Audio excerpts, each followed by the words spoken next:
असम विधानसभा में लिया गया एक फैसला पूरे देश में चर्चा का विषय बना हुआ है। शुक्रवार को असम विधानसभा में फैसला लिया गया कि विधानसभा में शुक्रवार को नमाज के लिए दिया जाने वाला ब्रेक अब नहीं दिया जाएगा और इसी के बाद इस पर सियासी घमासान होने लगा। हमारे आदरणीय मेंबर अमीनुल इस्लाम है, उन्होंने मूव किया और हाउस के कंसेंट में इसको आज पास किया गया।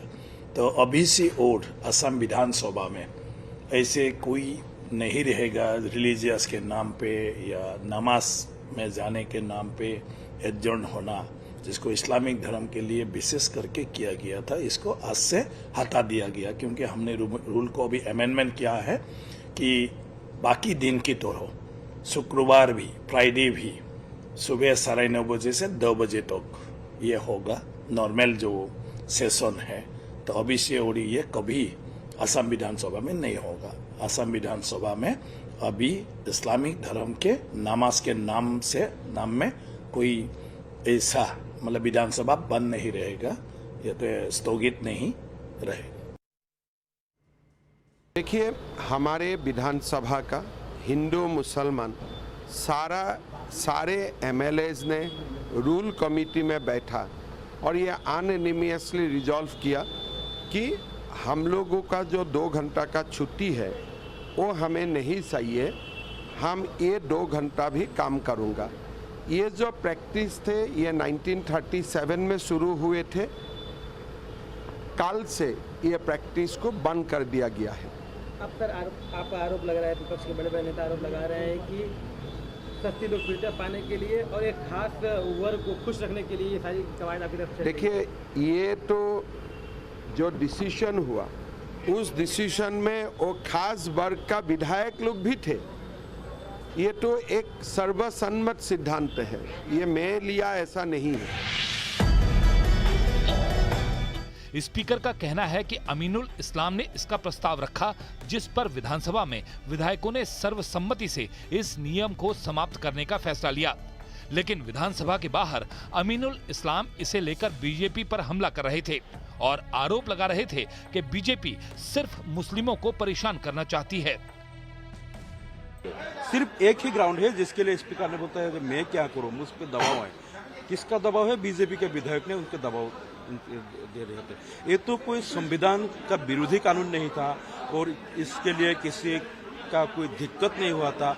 सिर्फ बीजेपी ये चाहते हैं कि मुसलमान विधायक को हम एक परेशानी में डालने से हमारा जीत है। हम लोग तो मुसलमान हिंदू नहीं करते हैं, हम लोग असम में मियाँ और असमिया का बात करते हैं और वो लोग उसको हिंदू मुस्लिम करके मुस्लिम वोट एक्सप्लॉइट करना चाहते हैं कांग्रेस और यूडीएफ।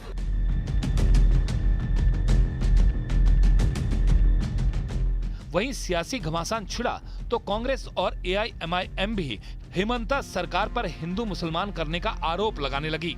बीजेपी सरकार है और हेमंत बिस्वा शर्मा जैसे जो मुख्यमंत्री है ये खुली तौर से मुसलमानों के दुश्मन है, ये एंटी मुस्लिम सरकार है। इनको हमारे खाने पीने से नफरत, हमारे कपड़े पहनने से नफरत, हमारे मदरसों से नफरत, अब नमाज से नफरत है। आड़े दिन हेमंत बिस्वा शर्मा कुछ ना कुछ जनाब शराब बकवासबाजी करते रहते हैं, उसमें सब इन्होंने नमाज का ये कर दिया। प्रोडक्टिविटी को बढ़ाने की वो बात कर रहे हैं। मैं आशा करती हूँ कि हेमंत बिस्वा शर्मा रोजगार बनाने की, इन्वेस्टमेंट लाने की, महिलाओं को सुरक्षित करने की तरफ ज्यादा बड़ी पहल करेंगे। कब तक यही राजनीति करते रहेंगे, हिंदू मुसलमान की राजनीति? इससे किसी का पेट भर रहा है, इससे रोजगार बन रहा है, इससे लोग तृप्त हो रहे हैं। सिर्फ विपक्षी पार्टियां ही नहीं, असम विधानसभा में लिए गए नमाज के ब्रेक को खत्म करने के फैसले पर जेडीयू भी नाराज है और हेमंता बिस्वा शर्मा पर आरोप लगा रही है। माननीय हेमंत शर्मा जी जो वहाँ के मुख्यमंत्री हैं, मैं उनसे जानना चाहता हूँ कि आपने शुक्रवार के दिन, रमज़ान के दिन होने वाली छुट्टी पर तो आप रोक लगा रहे हैं और कहते हैं कि इससे कार्य क्षमता बढ़ेगा। तो हिंदू धर्म की प्रथा का एक बड़ा हिस्सा है जहाँ से आप संभवतः विधायक हैं, माँ कामाख्या का मंदिर है, प्रत्येक दिन बलि होता है तो पट खुलता है। तो जरा बलि प्रथा पर रोक लगा दीजिए तो कितना बड़ा प्रतिकार का आपको सामना करना पड़ेगा। असम में 1937 में ये नियम बना था। सैयद सदाउल्लाह की सरकार ने फैसला लिया था कि असम विधानसभा में शुक्रवार को जुमे की नमाज अदा करने के लिए 2 घंटे की विशेष छुट्टी दी जाएगी। 87 सालों से ये छुट्टी जारी थी, जिसे शुक्रवार को असम विधानसभा में फैसला लेकर खत्म कर दिया गया।